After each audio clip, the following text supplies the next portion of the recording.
The United States, folks, is Brazil's second largest trading partner. Americans buy 12% of everything Brazil exports. Just in the first half of this year, sales reached $20 billion. The Chinese are way ahead, hitting almost $50 billion in this first half as well. And in third place comes Argentina, which so far has imported $9.2 billion from Brazil. Several sectors could be affected, from oil to iron, from coffee to orange juice. And how will Donald Trump's tariff hike affect our economy? Let's find out now in Igor Kalian's report. Just imagine if all the products coming from the United States to us suddenly became 50% more expensive. Cars, cell phones, electronics in general, with steeper prices, the solution would be to look for a cheaper option, right? Well, that's exactly what's expected to happen with Brazilian products going over there.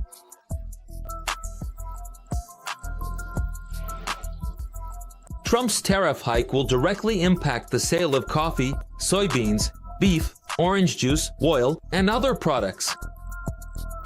12% of everything Brazil sells goes to the American market.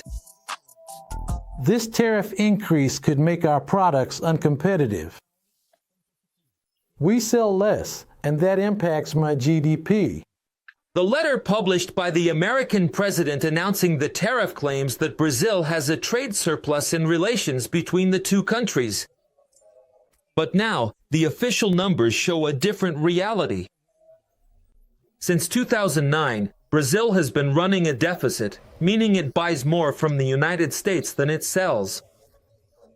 Now, a day after the announcement of the hefty tariff, the question is what weight the Brazilian response will carry. At this moment, the sectors are split between concern and caution. There was no economic reason whatsoever to justify a measure of this magnitude. The most important thing right now is to intensify negotiations and dialogue to reverse this decision as quickly as possible. And what are the United States willing to negotiate? In the letter, Donald Trump called the way Brazil has treated former President Bolsonaro an international disgrace and criticized the Supreme Federal Court. The term we use for economic coercion for political purposes is sanction. So Brazil is being sanctioned by the United States. The United States is the second largest buyer of Brazilian beef. The president of the Brazilian Association of Meat Exporting Industries, Roberto Perosa, described the current situation as worrisome.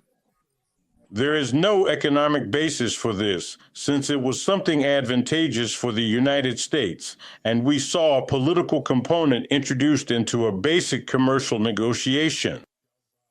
The Parliamentary Agricultural Front said that this is a time for caution and diplomacy.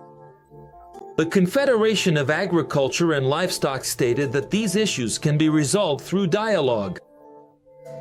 Just this year, exports of airplanes and other aircraft to the United States have reached almost $450 million. Embraer says it is assessing the impact on its business. Steel, one of Brazil's most exported products to the United States, is not expected to face an increase in tariffs, since just last month, tariffs on the product were already raised by 50%.